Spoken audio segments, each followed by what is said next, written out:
Give it to me. Hey, this is Nomad, host and creator of the Career Musician Podcast. Why do they call me Nomad? Well, I traveled the globe, spreading the joy of music one song at a time. And now I bring you wisdom, tried and true knowledge, and life experiences of my colleagues and peers in this crazy business we call music. Welcome to another episode of the Career Musician Podcast. Today we have guitarist L.A. Williams, kidney transplant survivor, and Miracle Man.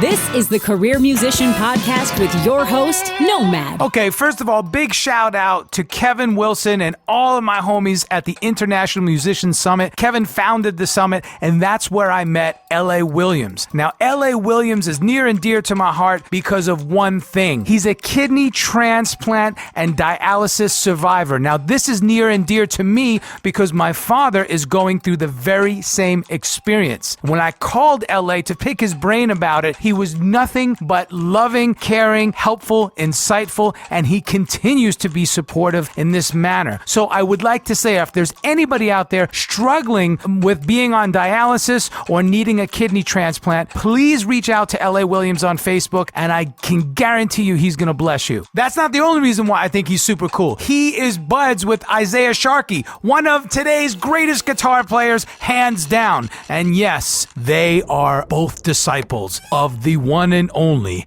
Spanky.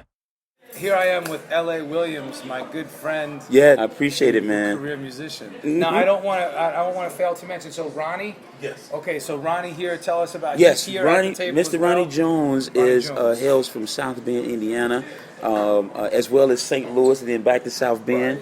A minister, and he has also been with the group that I'm traveling with this weekend, the Flint Cavaliers Gospel Quartet, and he's been with the group for going on 6-7 years. Yes. Awesome. And he's here. He did a wonderful job last night. We were just talking about the performance last night and the one we got coming up here. Wow, there's so much to talk about. Okay, first, now the reason why you're such a source of inspiration to me is because it kind of touches home. My father has been suffering from kidney issues. Yes. And I know you struggle with that. It's amazing. To me, you're a miracle. So tell me about that. Yes. I was ever since I was young, man. I was not a person to get sick. And if I had a bad cold or something like that, I always would go to school. Like I would go to school, fight through all of that. Okay. And so, it was one thing my mother would get on my sister about. It's like, your brother never stays home. He don't care what he's going through. He goes to school.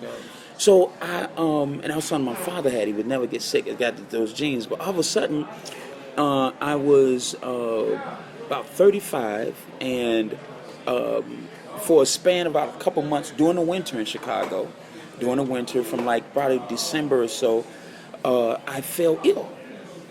And I'm thinking at that time, this is cold season, flu season is normal. And so I end up doing these home remedies, man. I didn't go to the doctor because it wasn't that heavy to me. I'm a home remedy guy. I'm like, okay, I'm cutting out all of the fast food. I'm going to salads and soups at home and water, lots of water, but I'm still working at the same time. So really, time it goes by, and I look up, and I realize. I look up and I look like 3-4 weeks gone, but I'm moving and going, but I'm still suffering from this cold. I think now done turned into the flu. I think it turned into the flu, but I'm intensifying my home remedies though. Teas, lemon, ginger. I'm doing all that. More herbal stuff. And about 2 months later, I end up at a show. I was at a show in Chicago, and I'm on the stage playing, and I asked somebody. I was like, hey, bring me a chair out here. I don't feel good. Bring me a chair. Now, I will say this. My mind, I learned better now. My mind was, I need this direct deposit to go through from this. I need to see this direct deposit Tuesday. So let me do this. Let me get through this show. And I'll go to the hospital right after this. But that's a musician mentality. That's how we are. Yeah. From gig to gig. Yeah, so I'm like, let me get this done, and I'll go to the hospital tomorrow. Yeah. So I go through the gig, and I'm not noticing, but everybody's coming over like, dude, you okay? I'm like, yeah. What's wrong? He said, well, you're sitting down, first of all, but you kind of slumped over playing this music. I'm like, oh, I'm fine. I'll be fine. Get through the show, and now I'm having breathing problems. So immediately, with my guitar on my back, I go to the emergency room. Go in the emergency room with my guitar. Go into the emergency room, and they check me out. They said, let me check the vitals. Vitals look okay, but they go for blood tests. They tell me they come back and say, blood test is going to take a minute. Let's get a urine sample. Take the urine sample. Comes back 45 minutes later. The doctor busts through the curtains, like in a rush. And I'm laying on the bed. He busts through the curtains. He's like, hey, how long you had this problem? I sit up on the bed. Today I was on the stage and I felt a little tired, so I sat down. And I had a little problem breathing, maybe today. He said, no. What type of medication do you take? I don't take no medication. I just felt bad today. Well, actually, about the last couple months, I had a little cold thing going on. He said, sir, your pH is all over the place. Your pH balance is not even balanced. Your phosphorus is high and everything else. Then I say, wait a minute. What are you talking about? Because what you're talking about is not what I'm talking about. And he's like, well, have you been? He didn't start going through these symptoms. He said, are you getting cramps? I said, yeah, late in the middle of the night.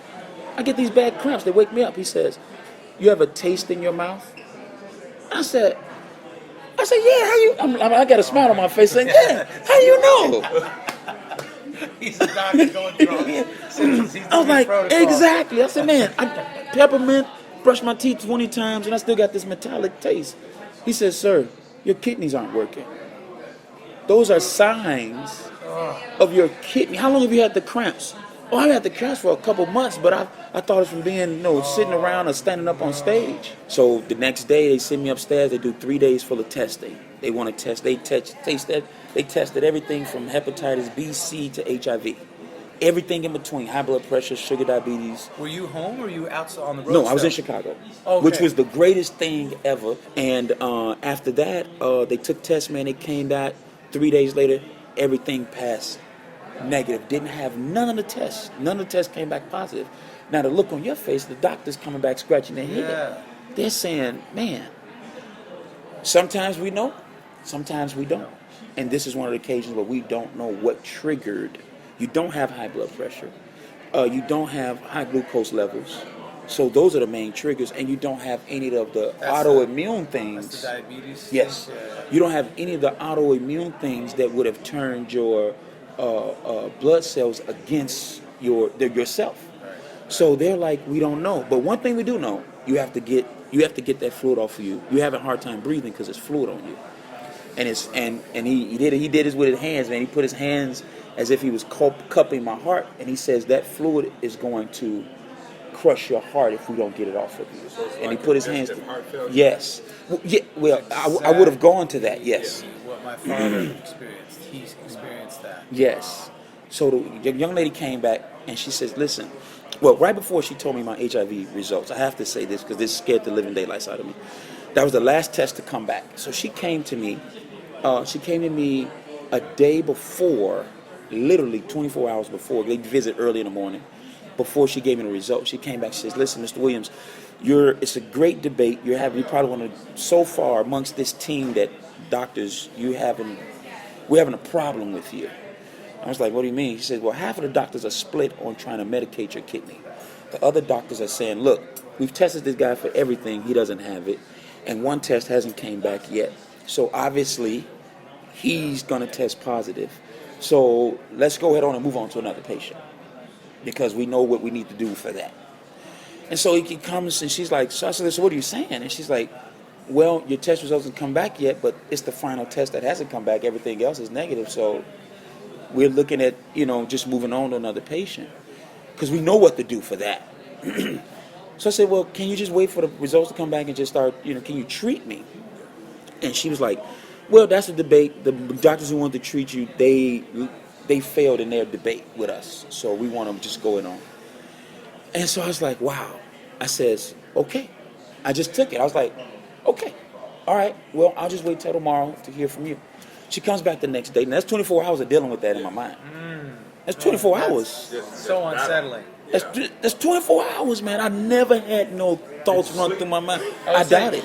What were you talking to somebody? Did you have somebody coach Well, you through that's it? the thing. When I first went into the hospital, my family are they're very, I don't know what word to use. Maybe you guys figure out, but they're very quick. They're quick to come to the hospital because they want to be right on the situation. Yeah. But they don't rationalize the situation first.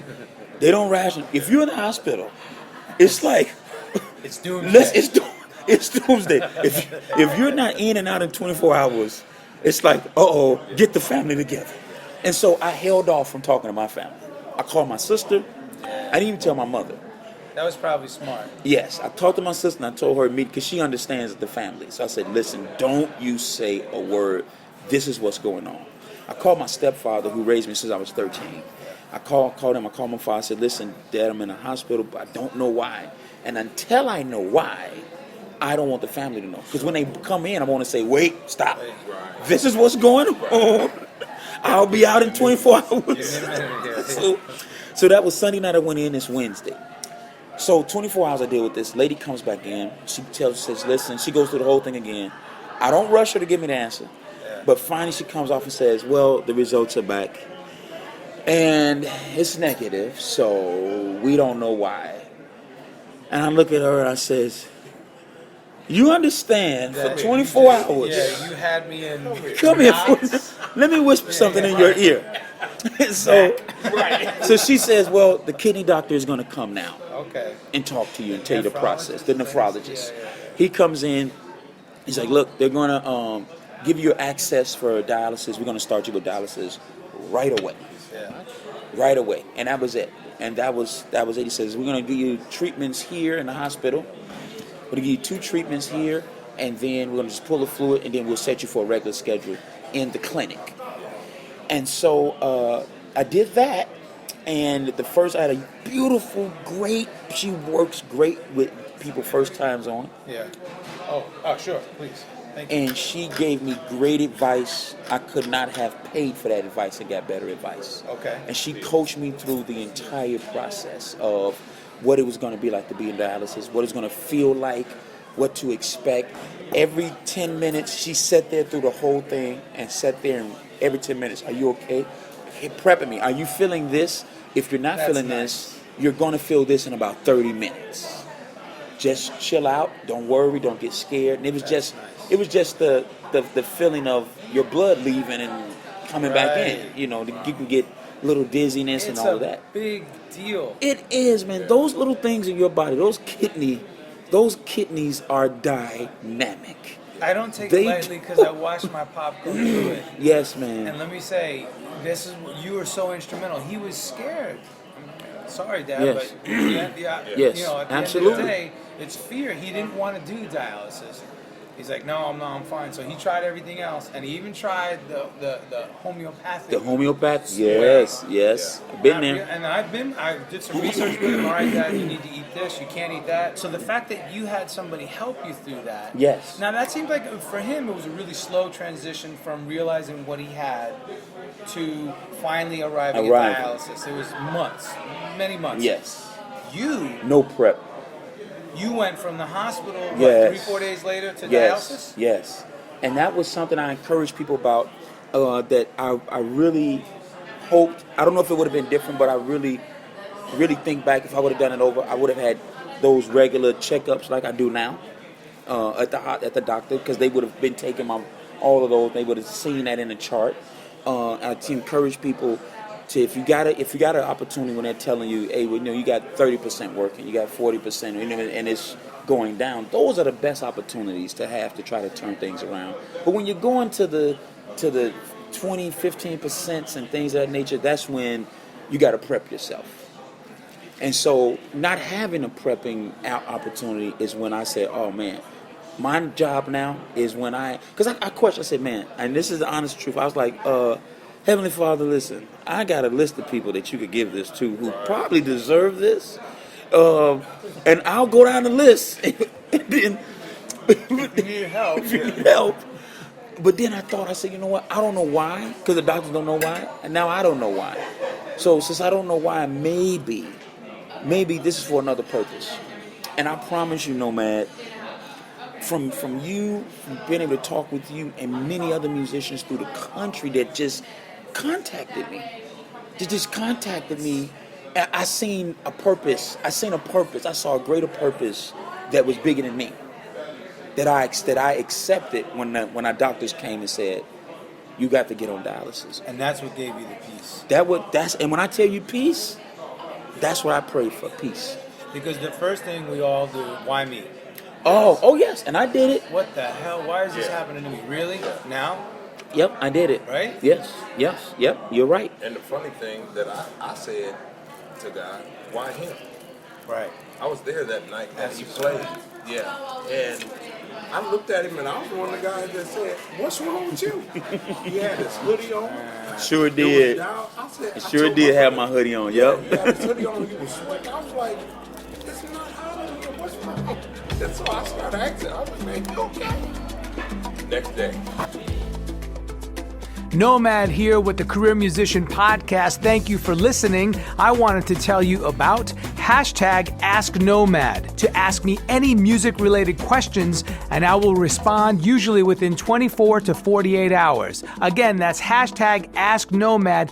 Ask me anything you'd like about the music biz, about your instrument, about practicing, about music theory, anything at all that has to do with music, and I will answer your questions, share, repost, and put it out there for all of the Career Musician Podcast family to see and hear. Thank you so much for listening. This is Nomad, and remember to use hashtag AskNomad.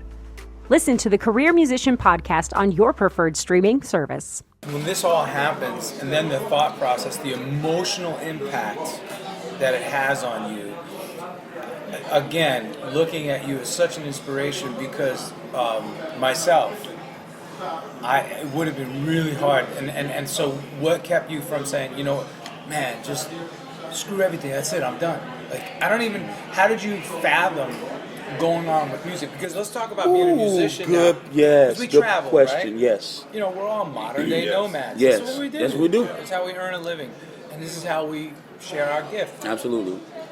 So because I think I asked you that when I first met you in the Yes, summer, you did. or when I spoke, I was like, Alex, How do you do gigs? How do you do dialysis and gigs? That makes no sense. And you saw that in person at the summit coming from dialysis and going on the stage, yeah. So doctors came in and they would all come in, and every doctor that came in as if I had to tell my story over again. Yeah. Because and I think I did it for the confirmation of the future mindset I would have to have. Mm-hmm. And so every doctor came in, and it was a new doctor, and I go, oh my goodness, they finna ask me the same question. I'm gonna have to tell it all over again. So Mr. Williams, what do you do? And then my question would always end up saying, well, I was a musician. And I was like, oh, what stopped it? I said, well, I don't know how I'm gonna do this and be a musician, because a lot of musicians I knew who were doing this, they were doing, they were traveling with a dialysis machine, and they would do their treatments in hotels, and I knew that was a setback for a lot of musicians. One, namely, mentor of mine, Spanky Alford. I knew we were gonna get. Yeah, Spanky, and that was one of the things that I was like, man. Out of all the things, and the last 4 years Spanky lived, I was very close to him, and I said, you know, and I would mess with our friend Sharky, and I'd be like, man, you got the licks and I got the kidney failure. You got the feel like this. So, well, I would laugh about it, but my thoughts about it was that, because I knew the troubles he had. You know, it's like now they're gonna, you know, artists will consider me a liability. That's right. You know, they're gonna consider me a liability. That's right. And I'm like, oh my goodness. And so I would tell the doctors I used to be a musician. They'll be like, well, why? What happened? They say, then they encouraged me. It was the doctors. Man, that's awesome. It was the doctors, man. I couldn't believe it. That's awesome. They said, the doctor said, well, you can still be a musician. Why do you have to stop? You're too young. You're not going to be on, no. You're too young to be on this. Don't let this stop you. You can still, there's still life. There's still life. You can live. And so they said, no, we can set you up. You know, once you get acclimated to this, we can set you show up you how to do it. this Yeah. without having to do it in the hotels. We have clinics all over the place, all over the world. And so I was like, what? Are you serious? Anywhere. It's anywhere in the United States. We have clinics. We have networks. Don't worry. And so, but I decided I was going to take 6 months. I took 6 months, no plan. But those 6 months I took for myself to learn. And so the clinic that I ended up going to was Fresenius Dialysis Center. And they have a network where they have a person out of their home office, which is in a corporate office out of Minnesota, who talks with you weekly. And they kind of prep you what to expect and all the things to go through. And I talked to the lady, and this is what she gave me an awakening on, what gave me encouragement. She said, listen, don't you miss one treatment. Don't you miss one treatment. She says, a lot of people, what the treatment does is it relieves you of symptoms. She said, listen, your kidneys are still not functioning. It feels like that you're fine, but you're not fine. Oh. You're only on there for 4 hours. And if you take 4 hours every other day, that's 12 hours a day. 12 hours a week. Out of 24 hours a day times 7. So now, It's a small it's a inconvenience. very small treatment window you have. The other times your kidneys are not functioning. So she says, don't you miss one treatment and protect the access that they give you to do your treatment through. Those are the two biggest advice she could have ever gave me, because that's been my lifeline. And that's why I didn't go out for 6 months until I could set up the treatments, and I knew how to maneuver it. And every artist, I'm really thankful for a lot of the gospel artists that I work with, because they were very considerate in that. They were very considerate. They wouldn't move until I was able to do my treatment, which would be really that Friday. I'll do my treatment early morning, get a flight out, and then I'll meet up. Yep, and then I'll meet up with them. And sometimes if I couldn't get a treatment on Friday because we had a show, I'll change my treatment to Saturday. So during the day. Yep, during the day I was able to do sound check and everything, and then go do my treatment and come back. Back and do the show. And come back and do the show. That kind of diligence, the perseverance that it takes to do that. And I promise you, when everybody say that, I say it was no strength of my own, because I don't think I could have done it. I promise you. That's hardcore, man. My prayer when I was in the hospital, my prayer was, if I got to go through this, I got to go through this. I'm not asking you to move the mountain, but you're going to have to definitely give me strength to climb it, because I cannot do it. Because I can't do it. Because I know I don't have the strength. And I promise you. No, you know what you did? You got a shovel and you built a tunnel through that sucker. Yeah, man, I promise that's you. hard work, man. It was, man. When I look back, all I could think, I would be like, Father, thank you. Because I don't know, I couldn't have done that. I couldn't have done it. And these guys always running them, they looked at me and was like, dude, all I need to do is once I'm done, just let me go to sleep. Right. And, My dad said that. and You really need that rejuvenate rest. my strength. And once you do that, I think I told you, like, let him get it, like, it's real, let him get his strength back. And once he does, he'll be popping up and he'll be ready to roll. That's what you said, yeah. He'll be ready to roll. Just let him. And I said, tell the family, he's serious. When he says he's tired, Leave him alone. leave him alone. I was like, leave him, let him get his rest. Let him eat and get his rest. And he'll be right back up, ready to roll. And that's what I did, man. That's what I did, and that's how I did it. Fast forward. Yes. Now you're a recipient. Of a kidney. I originally had a 6 to 8 year wait. I had a universal blood type. It was O blood type, and as universal as that may sound, Okay. It's the longest wait because it's the rarest. When you said I'm like- universal, I thought that was a good thing. Right. Well, that's what I thought. They're like, well, you have a universal blood type, and I was like, oh, perfect. Yeah, but actually, it's the rarest. So it's like all other blood types had a 3 to 4 year wait, a 4 to 5 year wait. I had a 6 to 8 year wait. So that was March of 2012, and I was on Facebook, and a gentleman in June of 4 years later, in 2016, a gentleman is on Facebook, June 2016, saying, man, how he's at the 12 tries, he has a perfect match for a kidney. And now he is going in. And man, I plastered his video everywhere. I'm like, I thank heaven that somebody, is getting a kidney, and I don't know this guy, but he's just encouraged me. Little do I know, a month and a half later, I'm getting a call. And usually everybody says, well, the first call is just kind of trial run and let you know you're getting close on the list. You're getting close. You're moving up. But they kind of prep you. It's their protocol to prep the person who could be second on the list. Like prep them who matched up for this kidney. Just in case that the first person can't get it. So they called me. I had a student that day. So they called me about 9 o'clock. Says, Mr. Williams, this is just a protocol call. Pack a bag. If this person doesn't receive it, you may get a call. But this, normally they take it. But just to prep you, pack a bag. And so I hang up the phone like, let me go tell the student I'm on my way. And, I'm not going to let this stop me from this class. Right.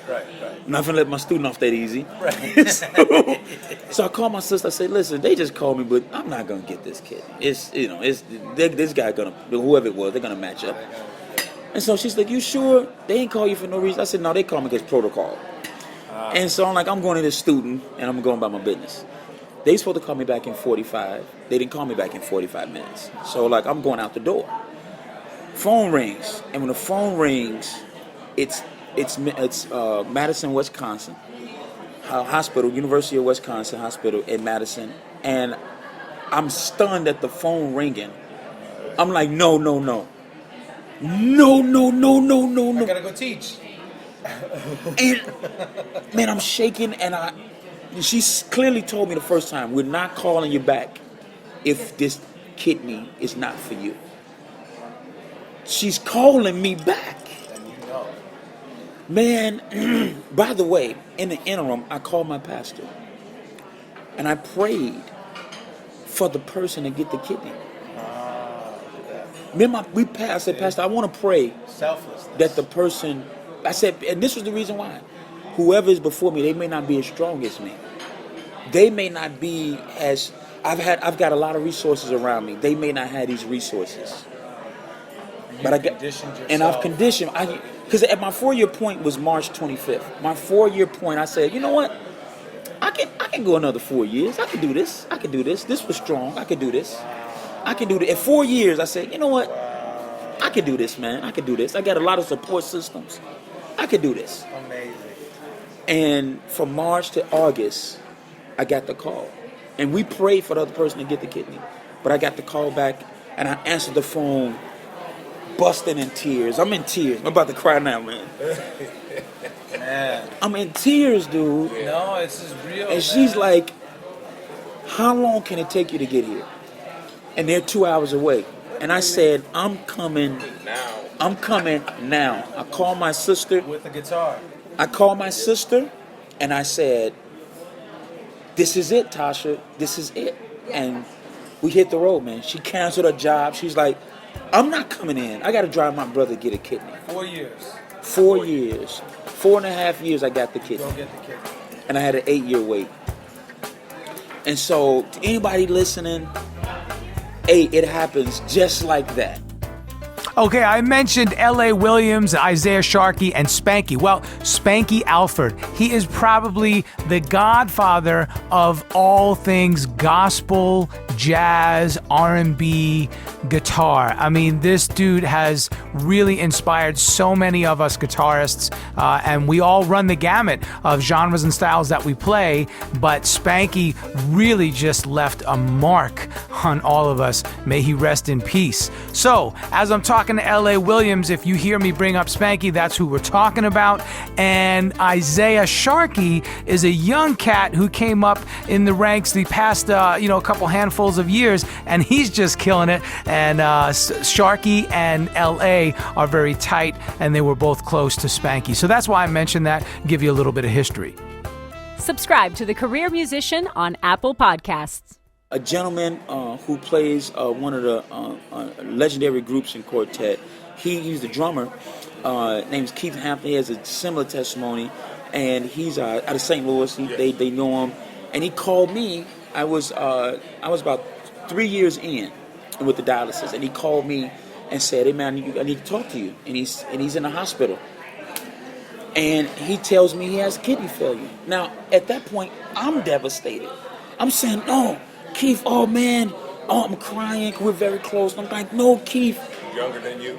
And this is what he says. "Hey, LA, no. No, it's cool, man. Hey, no, LA." He did the same He thing did, for you. I'm like, For me. "It's cool, man." And I was like, "What do you mean?" He says, "I saw you. I've seen you grow through it. I saw you. I don't know nobody who did what you did." He said, "I seen you, and now that's mine." But at that moment, 3 years later, when I got his call, he was the first one to ever call me. It was 3 years later that I understood my prayer was like, I don't know why I'm going through this, but I got to be going through this for some reason. And when I got his call, everything just made sense to me. That's grit. Yeah. We're not talking about getting through 100 push-ups. We're talking about Yeah. life or death. Literally. Yes. No, literally. No. Every day. Literally.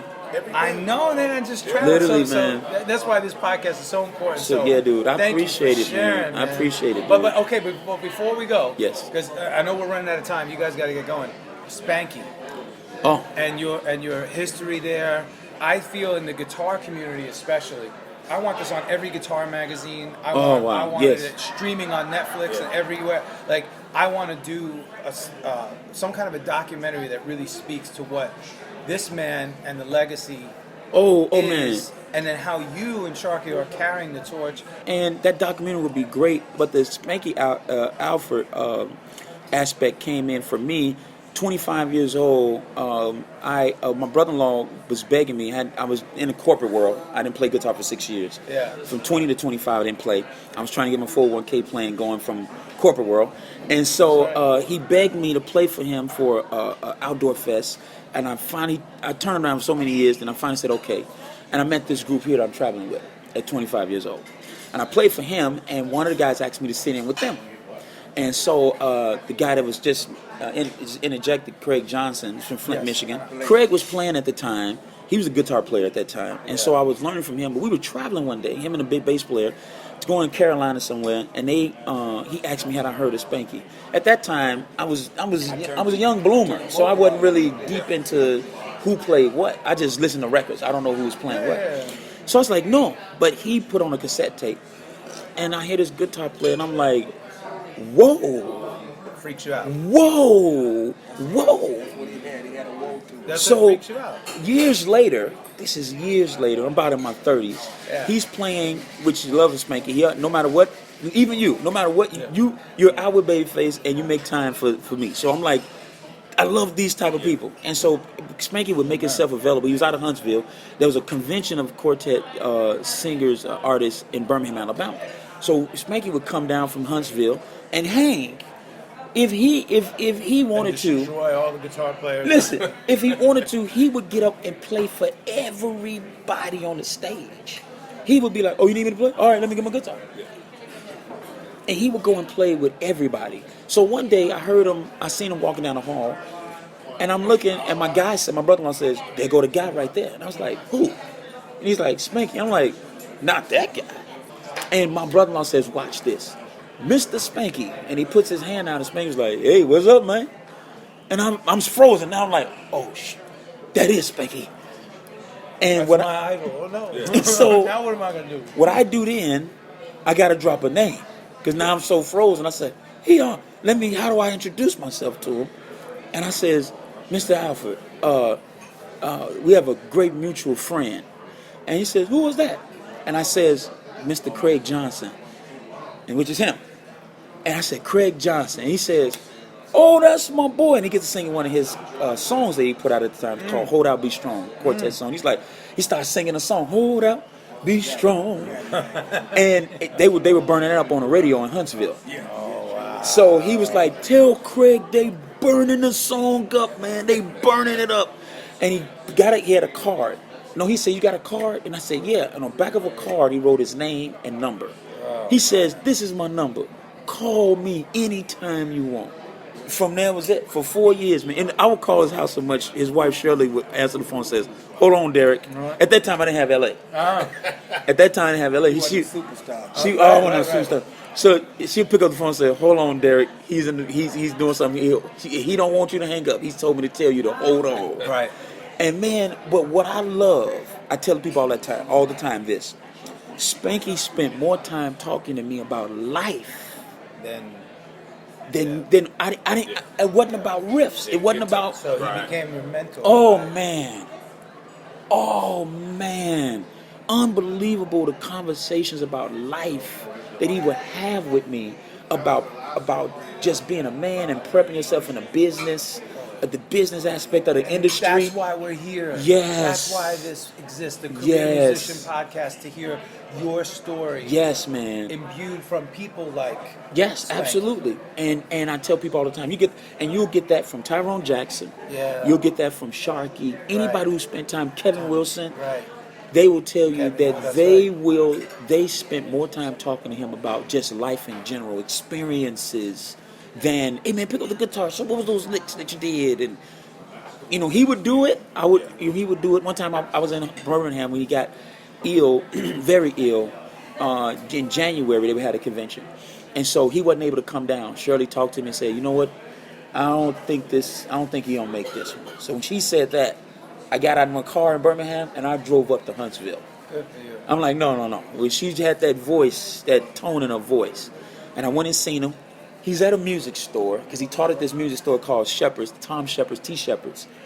And he's teaching, and he goes in the back. I go in the back, and he's sitting down, and I had this voicemail at the time.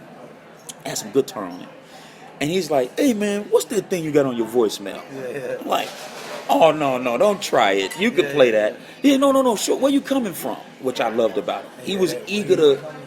He want to know where you coming from. Wait, what you doing there? Where you coming from with that? What's the angle you doing in there? So I show him, and when I show him, he says, "Oh, so you did this." He's like, "Now, you can do this, and this, and this, and this, and this, and this, and this, and this, and this." He just, my goodness. I love it. And so I said, he had my guitar. I said, "Spanky, man, what you got to do is set up with my guitar." He says, "Yeah." He comes in, and that time he's very weak. He's very weak at that time. And he tries to get up, and I say, "Oh, no, I'll go get it." He says, "No, I got it. I'm going to go up there with you." And he gets up, and I'm like, whoa. And he gets up and he walks up front. And I see him in his condition, but I'm saying, but he's here teaching students. He's still playing. I'm saying, till the end. Because he knows that cycle of life. That's has it. To be shared. That torch has to Till go the on. end, man. And he goes up, he tells Shepherd, "Hey, set my man strings up, put him in." And then at the end, I go to pull out my money. Spanky says, "What are you doing?" Same thing you just did. "What are you doing?" No. Shepherd, put it on my bill. No. I want you right. I want you right when you go back to the convention. And that was the last time I seen him. And in March, he passed. I'm speechless, which is rare. As performers, none of us are usually speechless. But man, I just can't thank you enough for all this knowledge and wisdom. Oh, thank you, man. And it is life. It's life wisdom. And it goes so far beyond the playing. Yes, it does. If anybody's struggling with kidney failure first time, or uncle, mother, anybody, there is life after kidney failure. That's right. There is life after kidney failure. You're living proof. That's it. Last thing I wanted to say is, where can people hear you, get your music, find everything that you do? Well, actually, the stuff that I'm doing now, I'm on Facebook under L.A. Williams, Instagram, L.A. the guitarist. But I don't have any music out on myself, but I am producing. I do have 2 singles I just produced on this artist, quartet artist, the Flint Cavaliers out of Flint, Michigan. They have a single out called "Holding On." I wrote the song, arranged it, and we recorded it. And a single called "One Man" that I rearranged and arranged all the music and produced the project. Nice. So the entire project is forthcoming, but it's an artist out of Chicago called Eve, EV, the number 3. 3 young ladies, phenomenal. I was in the studio and I was working on their project, on their album. Yeah. And the producer was like, hey man, you got anything you got in your brain, anything you want to put on, see what we can work with? And I was like, you know what, I got this tune I'm working. I don't have any words, but got a tune I'm working on. I played a whole song on acoustic. It was acoustic feel. And next thing you know, that was in February 2016. 2 years later, in the interim of things, a guy that we know co-signed from a group, a production group called Interns out of LA. I know Co-Sign. Co-sign is friends with my producer. Wow. They were working out of the same studio before they moved to LA. He's from Chicago, so they worked out of the same studio. And we sent it to him. We had just got the song mixed. The words were put on it. People wrote to it. Kaya Holmes, Gabrielle Morgan, Dante Hall wrote to this, and Corey Barksdale. And so we were finishing up for their project, for their album. But Cosign hears it, and while he's listening to it, somebody's in his studio. He's listening to it, checking out the mix. He's sending us word back like, yeah, it's cool, everything's good. The guy hears it and was like, hey, who was that? He's like, it's this group from Chicago, my people. It's like gospel or secular. He said, oh, it's gospel. He says, you know, Snoop working on a gospel album. Like, huh? Hey, man, he need to hear this. So the process starts, and next thing you know, Snoop hears it. First day he hears it, he's like, it's going on the album. So the production was split between myself, the gentleman, Lou, Luther, and Cosign. And so we produced it, and you wrote it. I arranged the music, everything, and that was it, dude. I wrote the music, and then it got placed on Snoop's album, man. And track 23 called Unbelievable, featuring Eve. Bam. Yep. My work, Just man. like that. Yep. And like a real professional career musician, you handled your business. Yes. You got your writing, Yes. you got your publishing. You got Yes, everything that was the squared first away. thing, and actually, I'm glad you mentioned that You because got to teach the young generation. when we first began to talk about it, the first thing out of the other guy's mouth, Lou, which I celebrate Lou because I wasn't too keen on working on productions, and so next thing you know, I said, man, I ain't too keen on working on productions. The business isn't right. And he says, I promise you, this will be right. When you work with me, this will be right. And so I laid on the table everything I would need, make sure all the paperwork's right. He laid on the table everything he can do, and we made a partnership. And we've been working on that production team ever since. The whole production is called Hotel Saints, and they got a great production. Stuff is coming out this year and next year. We'll have to check that out. But one thing he said is, hey, let's get this on paper now. We'll do an email thing, and then we'll get the lawyers on it right away. And he kept to his word. We split the production credits, my writing credits, I got all my ASCAP, I'm under ASCAP, and with writing and publishing. A person that's not willing to do business before work Yes. is not worth doing business with at all. Come on. I mean, Yes. right? Yes. And a lot of cats, oh man, this guy comes in and wants to talk business. Why wouldn't I? Let's handle the business. Then we can forget about that and have fun. Nothing but creating. work. That's it. Nothing but work after that. Yeah, we can have So fun. that's creating. beautiful, man. Yep. Track 23, Unbelievable, featuring Eve on Snoop Dogg Presents Bible Love. Bam. That's it. L.A. Williams, ladies Yes, and gentlemen. Mr. Nomad. Gentlemen, ladies, and I appreciate you, man. And I'm again. sorry, Minister Ronnie Jones and Minister Craig Johnson. AKA Craig Red Bull. AKA, he's All the right. grasshopper Red Bull. He's the energy of the bunch.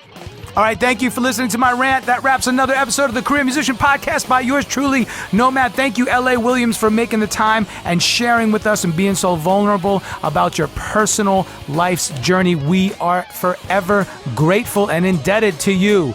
Please like, subscribe, share, follow, download, blah, blah, blah, blah, blah. Everything The Career Musician. Don't forget, gospel, jazz, R&B, funk, soul, rock, Latin, this, that, everything else, and in between. The Career Musician signing off. Until next time.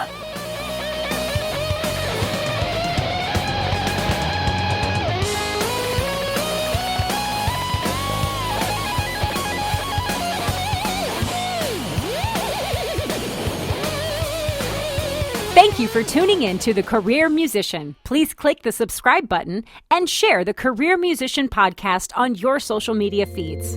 I'm just a nomad, nowhere man, writing the songs in this one-man band. A nomad, yeah. I'm a nomad.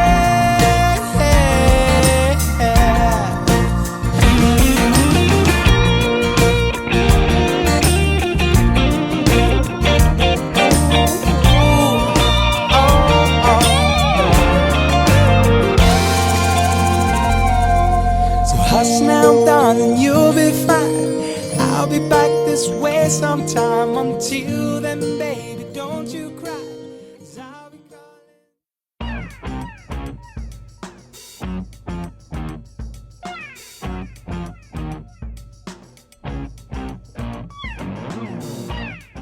Nomad here, host and creator of the Career Musician Podcast, wanting to tell you all about PantheonPodcast.com network. I am a part of this collective that is solely music-based podcasts. And guess what? It is the only one of its kind on the globe so far. It is a collective of an independent network of podcasts all based on music, which dig into the culture, technology, history, and everything else you can imagine that has to do with music. Thank you so much for listening, and be sure to check us out at PantheonPodcasts.com.